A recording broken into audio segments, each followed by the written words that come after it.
বঙ্গবন্ধু এভিনিউতে আওয়ামী লীগের সমাবেশ, তারপর একটি বিকট শব্দ, তারপর আরেকটি। একের পর এক আর্গেস গ্রেনেড বিস্ফোরিত হলো জনতার মাঝে। 21শে আগস্ট 2004 বিকেল 5টা, বঙ্গবন্ধু এভিনিউতে আওয়ামী লীগের সমাবেশ। মঞ্চে বিরোধী দলীয় নেতা শেখ হাসিনা সবে বক্তব্য শেষ করেছেন। তারপর একটি বিকট শব্দ, তারপর আরেকটি। একের পর এক আর্গেস গ্রেনেড বিস্ফোরিত হলো জনতার মাঝে। ধোঁয়া, রক্ত, আর্তনাদ। 24 জন নিহত, তাদের মধ্যে আওয়ামী লীগের মহিলা সম্পাদক আইভি রহমান। আহত 3 শতাধিক। শেখ হাসিনা অলৌকিকভাবে বেঁচে গেলেন। দলীয় নেতারা তাকে মানব ঢাল দিয়ে ঘিরে রেখেছিলেন। কিন্তু সেই রাতেই সিআইডির হাতে এলো এমন কিছু তথ্য যা সরকারের উচ্চ পর্যায়ে তীব্র অস্থিরতা তৈরি করেছিল। হামলার পরপরই গোয়েন্দারা কাজ শুরু করল।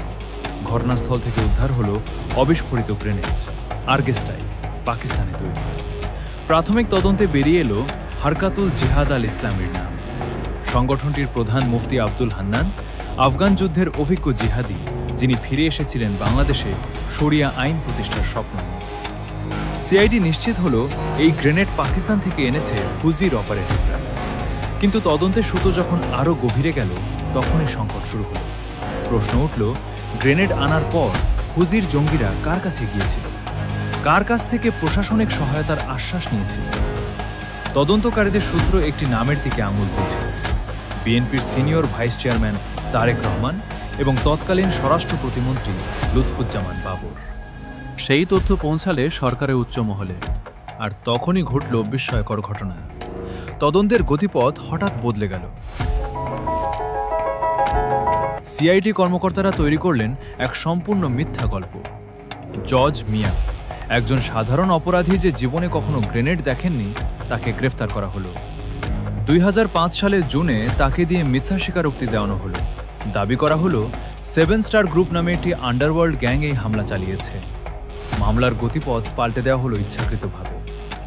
2007 সালে তত্ত্বাবধায়ক সরকার এলো, নতুন তদন্ত শুরু হলো। 2008 সালে সিআইডি 22 জনের বিরুদ্ধে চার্জশিট দিল, মুফতি হান্নান সহ হুজির নেতারা। 2011 সালে আওয়ামী লীগ সরকারের আমলে সম্পূরক চার্জশিটে আরও 30 জনের নাম এলো। তারেক রহমান, লুৎফুজ্জামান বাবর, হারিস চৌধুরী, জামায়াতের মহাসচিব মুজাহিদ, এনএসআই মহাপরিচালক ব্রিগেডিয়ার আব্দুর রহিম, ডিজিএফআই পরিচালক ব্রিগেডিয়ার রেজ্জাকুল হায়দার। চার্জশিটে বলা হলো, হামলার কয়েকদিন আগে গুলশানের হাওয়া ভবনে পরিকল্পনার চূড়ান্ত বৈঠক হয়েছিল। সেখানে হুজির জঙ্গিরা পূর্ণ প্রশাসনিক সহায়তার নিশ্চয়তা পেয়েছিল। 2018 সালে ট্রাইব্যুনাল রায় দিল 19 জনের মৃত্যুদণ্ড, বাবর সহ।